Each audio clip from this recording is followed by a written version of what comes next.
ఇంకా పోతే ఇంకొక అంశం గురించి కూడా మీతో మాట్లాడాలి. మనం చూసాం రాజమండ్రిలో R&R ఆఫీసులో కాగితాలు తగలేశారంట, ఫైల్స్ తగలేశారు. చాలా గందరగోళం జరిగింది. చాలా స్కామ్ నుంచి బయటపడటం కోసం ఇవన్నీ కూడా తగలేసేటటువంటి కార్యక్రమం చేశారు. అసలు స్కామ్ అంటే ఇది రామోజీరావు గారి స్కామ్, అది వేరే విషయం అనుకోండి. ఇంత పెద్ద స్కామ్ నాకు తెలిసి భారతదేశంలో ఎక్కడా లేదు. అంత పెద్ద స్కామ్ రామోజీరావు గారు 50 సంవత్సరాల నుంచి చేస్తూనే ఉన్నాడు. కాగితాలు తగలేయంగానే దానిలో ఒక పెద్ద స్కామ్ ఉందంట. ఎమ్మటి వచ్చారు అందరూ కూడా, ఆర్డీఓలు, కలెక్టర్లు, గిలెక్టర్లు అందరూ వచ్చేసి ఏదో చెప్పారు, చూసుకున్నాను. నేను మనవి చేస్తున్నా, ఏంది ఫైల్స్ గొడవ? మన కరకట్ట మీద ఫైల్ తగలేశారు మొన్న, అది కూడా ఏదో గందరగోళం అయిపోయింది. కరకట్ట మీద ఫైల్స్ తగలేశారు. ఈ డిపార్ట్మెంట్లో ఏదో మోసం జరిగిందని చెప్పేసి కలెక్టర్ కూడా వచ్చాడు, చూశాడు. కలెక్టర్ చెప్పాడు ఏమి లేదని చిత్తుకాయలు తగలేశారు. మా గుంటూరులో కూడా తగలేశారు. గుంటూరు తగలేస్తే ఎంఆర్ ఆఫీస్ అయ్యో ఫైల్స్ తగలేశారు, గందరగోళం అయిపోయింది, దీనిలో ఏదో మిస్చిఫ్ జరిగిపోయిందని మళ్ళా వచ్చి వాళ్ళు చెప్పారు, అయ్యా చిత్తుకాయతాలు అయినా తగలేశాం బాబు అని. ఏందయ్యా ఈ పని? నాకు అర్థం కాలేదు. ఏం చేస్తుంది ఈ ప్రభుత్వం? ఆఫీసుల్లో ఉన్న చెత్త చెదారం చిత్తు కాగితాలు తగలేస్తే ఇదొక పెద్ద స్కాము అనేటువంటి పరిస్థితికి మీరు ఎందుకు దిగజారిపోతున్నారు? నాకు అర్థం కాలేదు. అసలు ఈ రోజుల్లో కాగితాల్లో ఉందా? ఈ కాగితం చేస్తే కంప్యూటర్లోకి వెళ్ళదు, ఫొటోస్ తీసి మళ్ళీ కంప్యూటర్లో పెడతారు. ఈ ఫైలింగ్ అంతా వచ్చేసిన తర్వాత ఆ కాగితాలు ఈ ఆఫీసులు ఆ ఆఫీసులు తగలేస్తే ఏమైంది?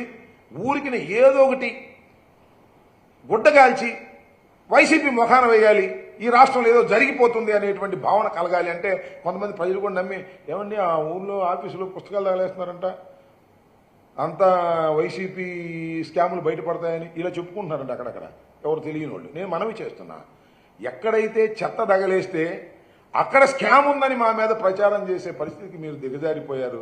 అందువల్ల ఒక జీవో పాస్ చేయండి అయ్యా రాష్ట్ర ప్రభుత్వం. నారా చంద్రబాబు నాయుడు గారు ఒక జీవో పాస్ చేయండి, ఏ ఆఫీసులోనూ చెత్త తగలేయడానికి వీల్లేదు అని. చెత్త తగలేసుకోకుండా ఉంటే అప్పుడు మీకు ధైర్యం వస్తుందేమో. లేకపోతే చెత్త తగలేసారని మా మీద బురద జల్లేటటువంటి కార్యక్రమాలు చేస్తున్నారు చాలా దుర్మార్గంగా. ఇది పవన్ కళ్యాణ్ గారు ఏదో మొన్న పిఠాపురంలో చెత్త నుంచి సంపద సృష్టిస్తామన్నాడు అన్నాడా? ఇది ఇప్పుడు పాతదే. పాపం కొత్తగా పవన్ కళ్యాణ్ గారు కొత్తగా రాజకీయాల్లోకి వచ్చారు కాబట్టి, ఆయన ఉప ముఖ్యమంత్రి అయ్యాడు కాబట్టి ఆయనకి ఇప్పుడు ఈ మధ్యన అది అర్థం, చెత్త నుంచి సంపద సృష్టించడం అనేది. చంద్రబాబు ఎప్పటి నుంచో చెప్పాడు చెత్త నుంచి సంపద సృష్టిస్తామని. ఏం సృష్టించలేదు, అది వేరే విషయం.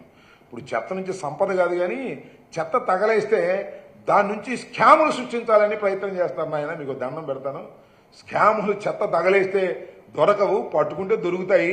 ఇది గిట్ట పట్టుకుంటే మేమేమి స్కాములు చేయలేదు, మా మీద స్కాములు రుద్దాలని మీరు ప్రయత్నం చేస్తున్నారు. అనేక మంది ఎమ్మెల్యేలని నాయకుల్ని అరెస్ట్ చేసే కార్యక్రమం చేస్తున్నారు. చేసుకోండి, మేమేమి భయపడము. చట్టం ఉంది, చట్ట ప్రకారమే ముందుకు వెళ్తాం తప్ప మేము దేనికి భయపడే వాళ్ళం కాదు. వైఎస్ఆర్ కాంగ్రెస్ పార్టీ పుట్టిందే ధైర్యంగా పుట్టినటువంటి రాజకీయ పార్టీ. ఇవాళ మేము దురదృష్టవశాత్తు మేము ప్రజలకు మన్నన పొందలేకపోవచ్చు, కారణాలు ఏమైనప్పటికీ. కానీ ధైర్యం లేకోకుండా మాత్రం లేవని కూడా మనవి చేస్తున్నా. మీరు ఏదో ఒక విధంగా మా మీద బురద జల్లాలనే కార్యక్రమం చేస్తున్నారు. ఎక్కడ చిత్తు కాగితాలు తగలేస్తే అక్కడ స్కామ్ జరిగిందనేటువంటి నీచమైన స్థితికి దిగజారిపోవటం మీ దురదృష్టకరం తప్ప మరొకటి కాదనే విషయాన్ని కూడా ఈ సందర్భంగా